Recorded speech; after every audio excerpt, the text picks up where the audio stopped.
তারা প্রথমেই আসবে রেকি হিলিংয়ে। ঠিক কথা। এবং রেকি হিলিং এমন একটা হিলিং, রেকি কথার মানেই হচ্ছে রেই এবং কি। রেই কথার অর্থ হচ্ছে মানে মহাবিশ্বব্যাপী, আর কি কথার অর্থ হচ্ছে প্রাণশক্তি। হ্যাঁ, অর্থাৎ ইউনিভার্সাল লাইফ ফোর্স এনার্জি, অর্থাৎ মহাবিশ্বব্যাপী প্রাণশক্তি। এইটার মাধ্যমে আমাদের 5টা এলিমেন্টকে দিয়েই হিলিং করা হয়, বুঝলো?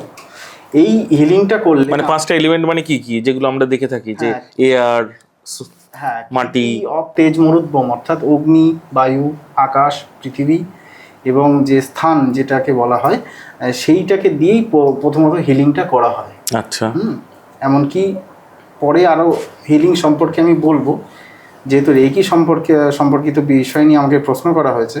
তো রেকি বিষয়টা যে ব্যাপারটা না, রেকিতে সমস্ত কিছু আমাদের এলিমেন্টকে ব্যালেন্স করে এবং আমাদের চক্র সম্পর্কিত সমস্ত রিলেটেড ঘটনা এবং কার্মিক যে কোনো সমস্যাকে ব্যালেন্স করে।